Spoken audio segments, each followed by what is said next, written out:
What an interesting thing. Here we have the engine of Oldsmobile Cutlass Sierra. It's a 3.1 liter engine, stripped down about as far as you'd want to go while it's still in the vehicle. I've got the heads removed, the head gasket is off. You can see that the cylinders are in somewhat worn condition. Let's see if I can get a look at the cylinder head. You can see a little bit of the crosshatch pattern on this head, not a whole lot. This one is a lot better. You can see the crosshatch. Oh yeah, right there.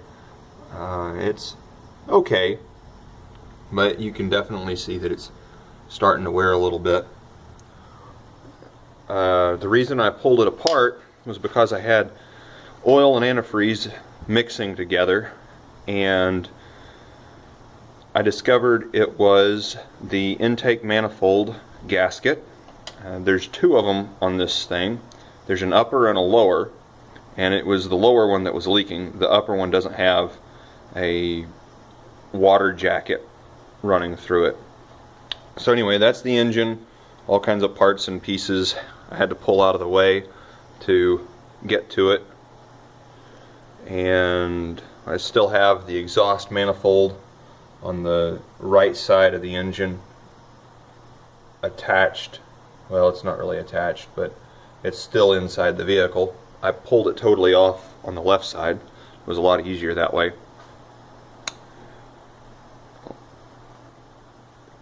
Had to take the air conditioner compressor out and all kinds of other parts. Well, here's the parts all stripped down.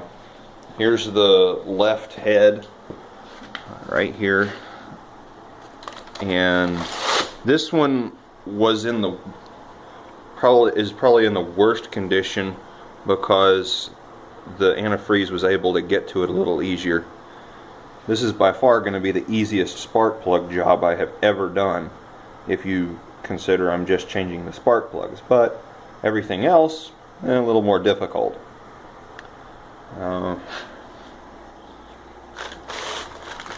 Everything is all browned up from somewhat burned oil, antifreeze mixing. I'm hoping that replacing the intake manifold gasket will be enough. Yeah, here's the right side head. You can see the valves. They don't look too terrible. Ooh. Look at that. Well, okay, that may not be a problem. Anyway, you can see the water jacket ports, or I guess they're ports, on both sides. So we can get down in there a little bit. Not too bad. And here we have the rocker arms. I have a couple of them apart. That's okay, I know where they go. And here is the lower intake manifold. The fuel rail plugs into it. These ports right there. And the upper intake manifold goes in these things here. And you have a coolant line running across the to feed down to the thermostat, I guess. Again, that's going to be another easy fix. I'm going to go ahead and replace the thermostat just because it'll have a little bit of the residue of the antifreeze, and while I'm at it I might as well do it. The valve covers.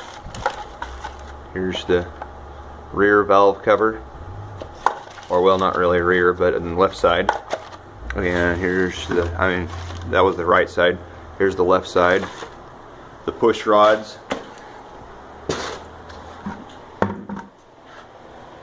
These, maybe I'll show another video on how this works, but these go underneath these little pieces right here, and oh, here, and as it pushes, as the camshaft pushes up and down, it pushes down on the valves, and the valves are the exhaust and intake valves. Let's see, push rods. Oh, here's my old head gaskets. You can see a little bit of the antifreeze on there. Maybe you can't. Hard to say. So there's that. One of my exhaust manifolds. This one is the left side. Here's the air compressor bracket and engine.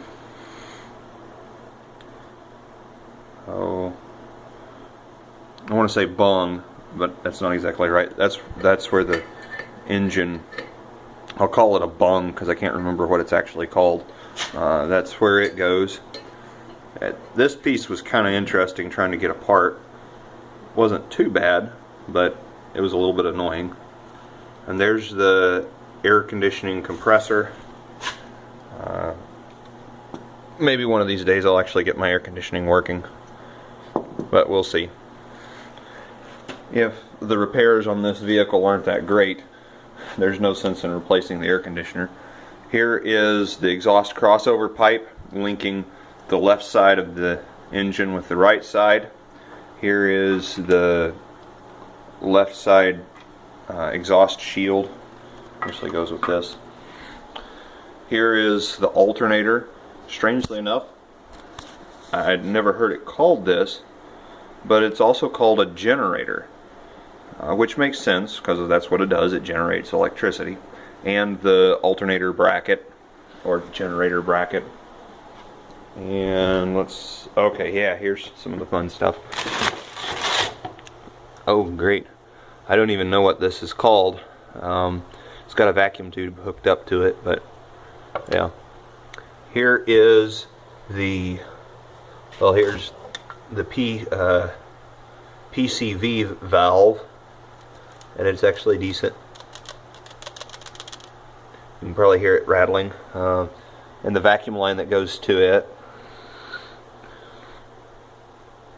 Pretty cool that it's still in one piece.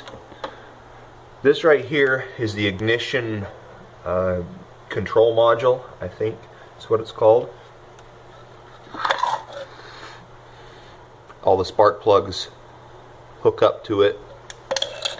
I guess each one has, because it has two cylinders, these are the two sister cylinders, as it would be sometimes called. Basically, the sister cylinders are both up at the same time and both down at the same time. They're generally, though, not firing at exactly the same time. They are actually, one is on the intake stroke and one is on the exhaust stroke. I think that's how that works. I could be wrong about that, but I'm thinking that that's the way it is. This is the fuel rail, and you can kind of see the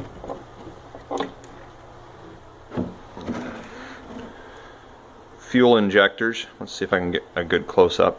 I'm going to replace the O-rings on those. There we go, that's better. That little orangish colored thing is the O-ring. Underneath it is just a spacer. Let's see if I can get that light out of it. All the wiring and stuff going up to it. The way you pull this thing out is you just pull up on it. I don't guess you should pull really hard. It's more of a kind of a gentle, firm pull. I used pry bars actually and just eased it out. One of the O-rings decided to stay in the lower intake manifold.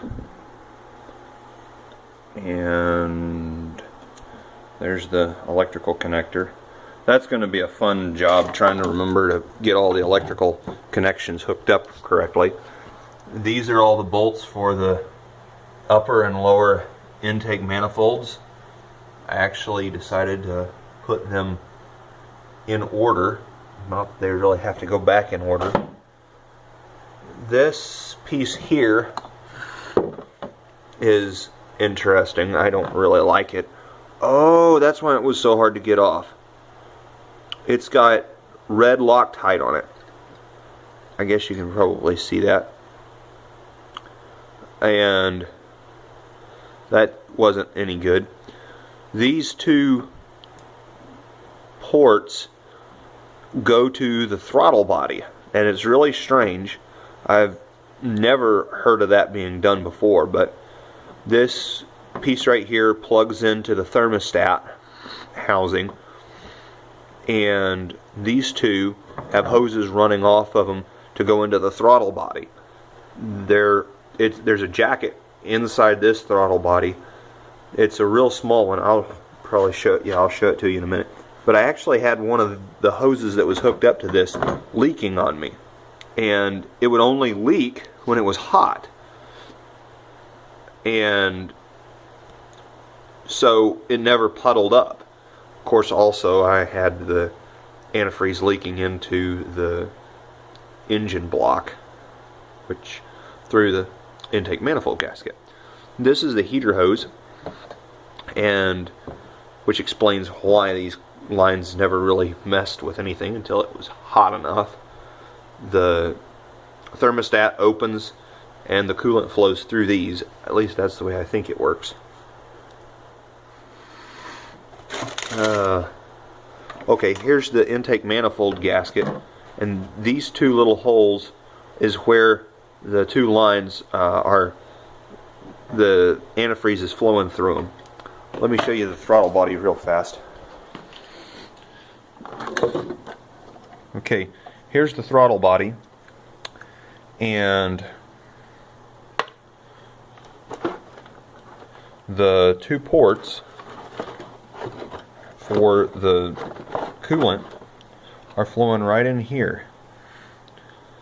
You can see it comes in here, and it's just an open space, so it just uses into the other one, and it just goes in, flows out, and comes out. I don't know the purpose of it other than maybe it keeps the throttle body from freezing up in cold weather, or maybe it helps to preheat the air going into the manifold. I really don't know what it's for, so your guess is as good as mine. If you have any actual knowledge of it, that would be interesting to know. Oh, anyway, there's I guess we're kind of back where we started. The heads, there was something I was thinking about showing, but I don't remember what it was. So maybe I'll show a few videos as I put it together. It's going to be a fun project trying to get this thing back together, and I want to do it all in about a couple of hours.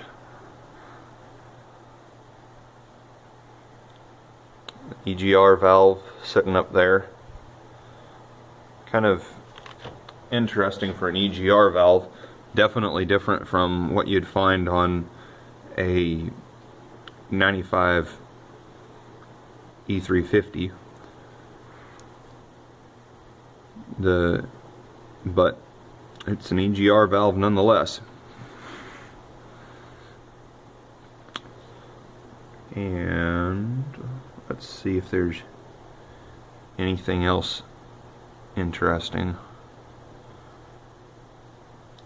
Hopefully I remember how everything goes back together.